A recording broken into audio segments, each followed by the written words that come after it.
Hello les babalous. Alors pour ceux qui ne me connaissent pas encore, moi c'est Chris.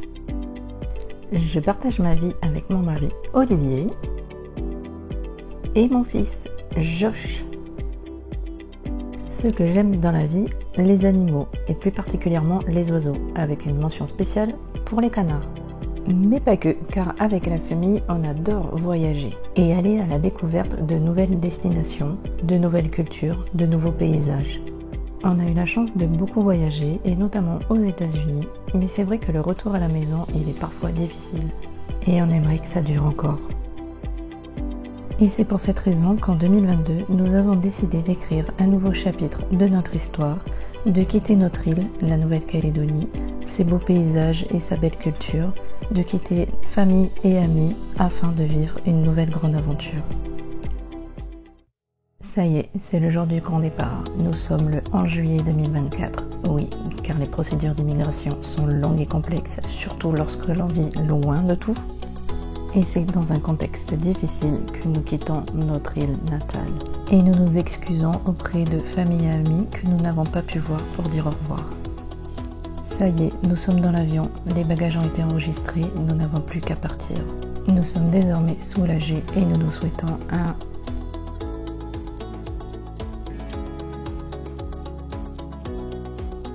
après un décollage un peu trop mouvementé à mon goût, direction le Hublot pour profiter d'un dernier survol de notre île et son magnifique lagon. Car oui, il faut l'avouer, la Nouvelle-Calédonie a un des plus beaux lagons au monde. Dommage que le ton était un peu tristouné ce jour-là. Et voilà, moi, toujours en mode panique dans l'avion.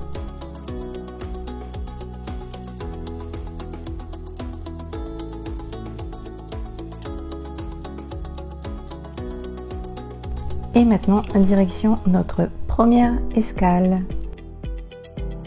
Nous serons en escale à Auckland pendant 24 heures. Et nous avons même le droit à un magnifique coucher de soleil. Alors pour ces 24 heures, comme nous étions chargés de bagages, nous avons décidé de rester au Novotel juste à côté de l'aéroport. Si comme nous vous avez une longue escale à faire sur Auckland, je vous conseille cet hôtel. Il est vraiment bien, il est pas cher, il est très luxueux et en plus on a la vue sur les décollages et atterrissages des avions de l'aéroport juste en face. Au niveau de la sonorisation, c'est très bien fait, on n'entend absolument rien. Et une mention spéciale aussi pour les employés de cet hôtel qui nous ont aidés avec nos bagages.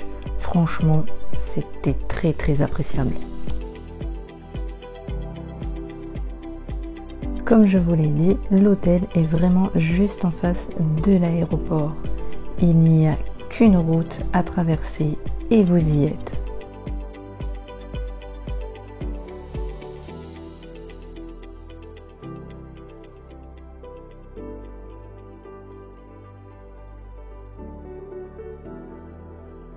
C'est maintenant l'heure pour nous de nous diriger vers notre prochaine destination. Et changement de compagnie aérienne, nous passons par Air New Zealand.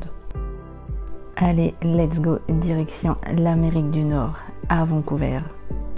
Pour faciliter le décalage horaire et atténuer ma peur de l'avion, la plupart du temps, on décide de voyager la nuit.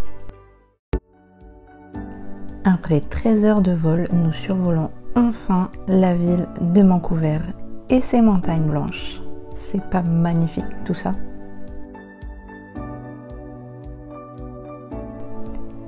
L'Amérique du Nord, c'est une grande première pour nous. Du coup, nous prenons le temps d'admirer cette grande ville de Vancouver depuis les airs.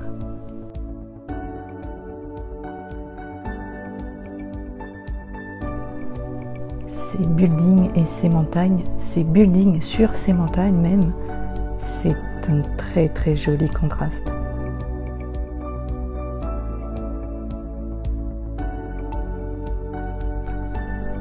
C'est pas le tout, mais maintenant direction l'immigration pour activer nos permis. En moyenne, il faut compter entre 3 et 4 heures pour récupérer ses permis. C'est pour ça qu'on a décidé de rester 8 heures en escale. Mais la chance fut de notre côté, on les a obtenus en 4 minutes. Montre en main. Et maintenant, direction la zone d'escale pour attendre nos 8 heures. C'est long.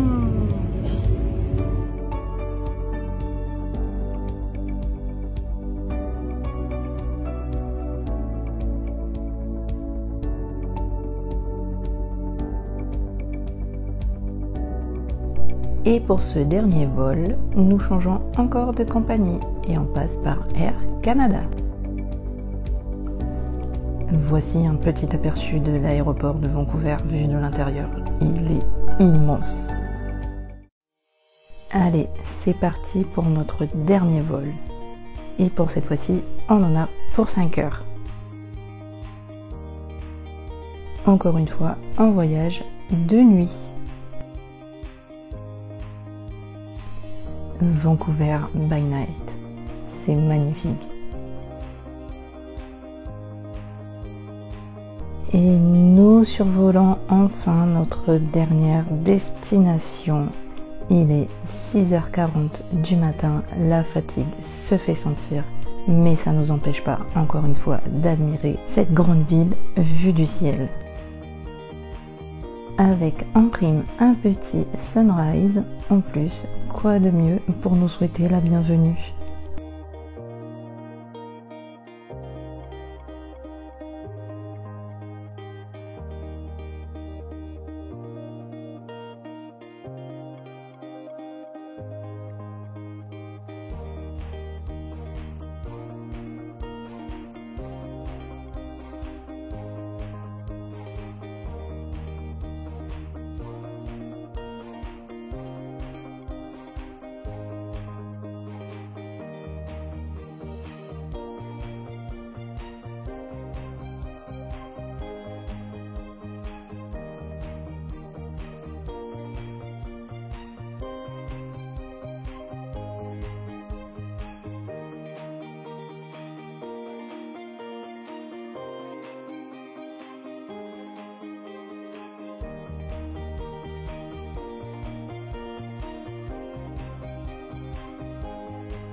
Ça y est, c'est l'heure, nous sommes enfin arrivés dans notre nouvelle ville et dans notre nouvelle vie.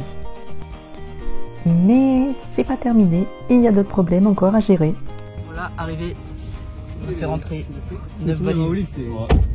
C'est sourire, mais 3 bagages à main. C'est pas un sourire, c'est dans une voiture.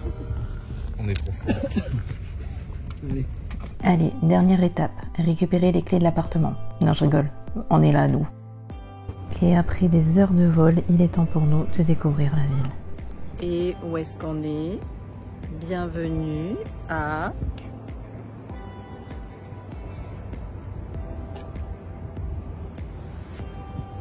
Montréal. Et voilà, notre nouveau lieu de vie pour les 2 prochaines années en tout cas. Donc voilà. Si ça t'intéresse de nous suivre dans nos aventures à Montréal, d'en connaître un peu plus sur les processus d'immigration, de découvrir les visites à faire, les lieux atypiques où manger, je te conseille de t'abonner et d'activer la cloche de notification pour les prochains vlogs. Tata bisous les babalous et merci de m'avoir suivi dans cette nouvelle vidéo.